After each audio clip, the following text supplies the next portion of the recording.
Welcome back to our 8th session of Art as Therapy. I'm Yoko. Today, we'll learn about the concept of embodiment in art and the therapeutic effects of embodied experience in art making. We'll also explore embodiment in 2 art activities.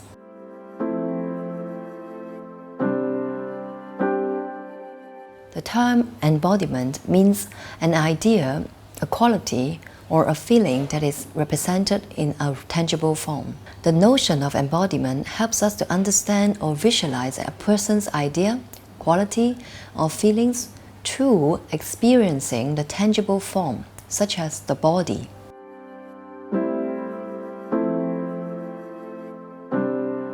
Embodiment in art refers to this idea, the concept or feeling being represented by the artwork which has a tangible form.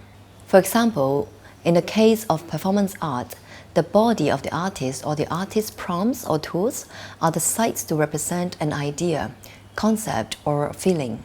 In my opinion, the concept of embodiment in art may be best understood by feeling or experiencing it ourselves through the physical artwork, what is happening in our body, or what is happening in the art maker's body.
What did you experience from looking at the painting?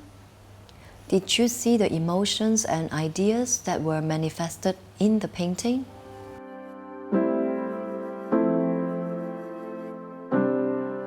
When we are mindful of these embodied experiences, it helps us to get in touch with our emotions. This awareness helps us to gain clarity and insights about who we are and what we are about.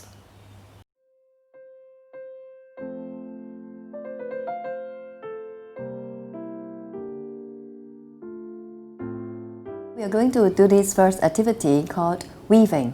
Weaving basically is to interlace a material onto an object in 2 directions. And usually the material used for weaving is something like long strips, for instance, ropes, yarns, and sometimes I would also improvise or make out my own strips.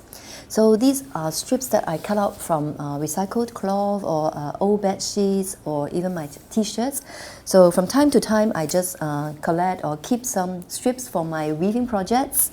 You can also use this kind of ropes that are very easy to find in hardware stores. Yeah.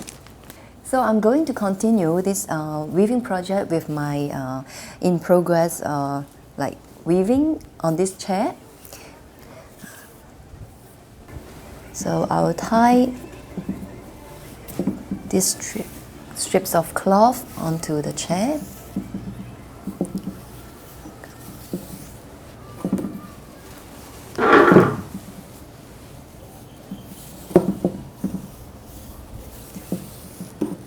Basically, I'll look at the form of the chair and I'll follow it, and I use my cloth strips to wrap around the chair. while I'm doing this weaving process, I'm not really thinking about anything, but letting my hands follow what I see and go with the flow. It's a process that I often find it very peaceful. I know what my hands are doing, and I don't really need to think about anything.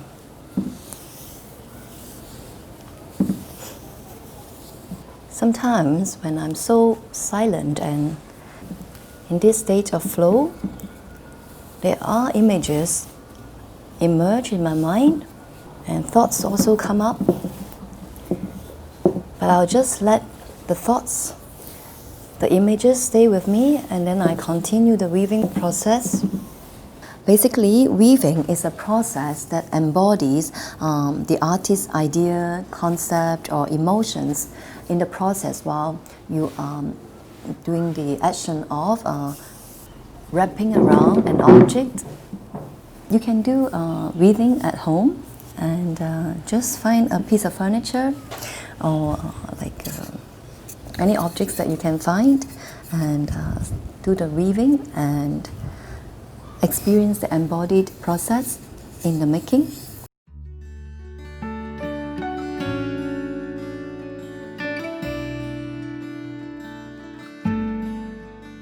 We are going to explore our second activity today, action painting. Before we explore the action painting, I'm going to share with you an activity that you can actually make your own paint. These paints are made from natural ingredients like flowers, vegetables or plants. So because of this process are quite fun and use a lot of home-based materials and tools from the kitchen, I have recruited the help from my daughter Jamie, to help us today and join this activity. And I think it's a very good activity that you can involve your family or your loved ones to do it together. Okay, so shall we start? First of all, I'm going to introduce you red color. What kind of ingredients can we extract red color? It's this beetroot. Okay, so when you go to the market to buy a beetroot, it looks like this in its natural form, and when you peel it, you know, beetroot, it has a very intense red color. So you can just peel the skin off the beetroot, and the beetroot is very nutritious, so you can leave the fruit to eat, and then these skins you can keep it and put it into a pot, mix some hot water and boil it for about 5 minutes. And after you boil these skins, you will have this kind of concentrated red color. What do you think we can use to create yellow color? We can use ginger and turmeric. Yes. And what is this called? What ginger? Yellow ginger. Yes, this is yellow ginger, and we also call it turmeric. So in the market you can buy turmeric powder or this kind of yellow ginger, turmeric.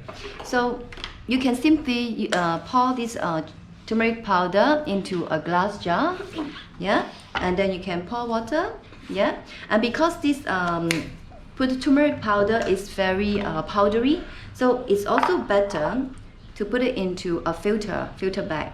And after you squeeze out the yellow pigment, the turmeric powder will still be inside this filter bag. In this way, your yellow paint will be more pure without the substance inside. Okay, so we have yellow paint from turmeric powder. So Jamie, what color do you think we can make from this red cabbage? Purple. Oh, purple. So it's called red cabbage, but it gives you purple color. Yes. So what we do is, again, we just cut strips.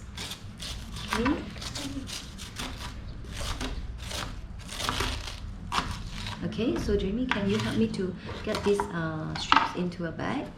Sure. Okay. So what we do is put these cut red cabbage into a filter bag, and then you use water, and again you will squeeze and continue to squeeze it. This is clear water. Yeah, you see coming out. So this is the purple color created by red cabbage. So there are many other colors that you can create with natural ingredients. Just look it up in the internet or some books and then you'll find out more. So after you have made your dye, you have quite a number of colors to play with, and then I'm going to share with you this action painting, basically using your body to create some actions using the tools that you've chosen. Yeah, similar to how you use a brush to paint, but now we have changed to using some tools that you can find from home.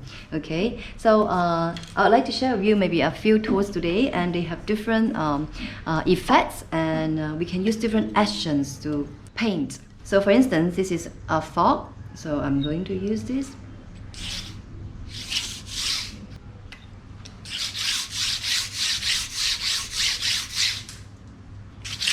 So when I'm moving this fog, because of the tool itself, it will give you a special and unique pattern. I'm going to also share with you like this one is a sponge with a rod, so it's almost like drumming. So it is quite nice that you can use it to do drumming.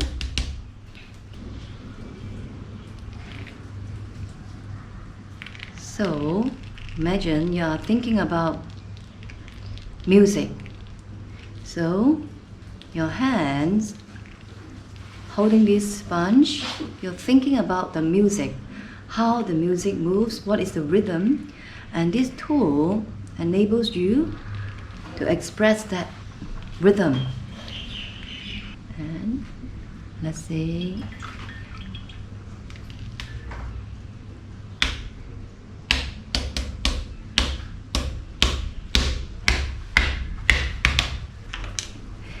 okay, so I have a sponge, I have a scrub. Let's try. Sometimes a material will also inform us how to use it. Like this scrub itself is not very easy to squeeze, and it doesn't really feel good, but it feels good to just rub on the surface. So when I feel like I want to, exercise our body or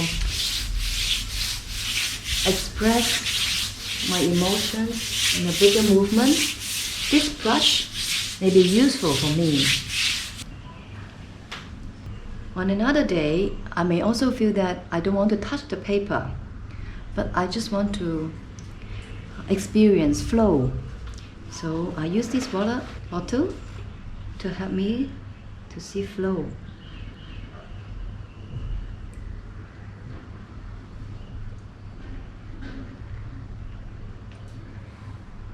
So I have shared with you how the tools or the materials can help me to express the idea, the thought or my feelings, and now these ideas or feelings are already embodied in this image, and also the tools had helped me to embody those emotions while I was doing it in the process. Hope you enjoyed action painting at home. We have come to the end of today's session. To summarize, we have explored the concept of embodiment in art and its therapeutic effect. We have also experienced embodiment through 2 art activities. I hope you have enjoyed the session. Have fun creating from home. See you next time.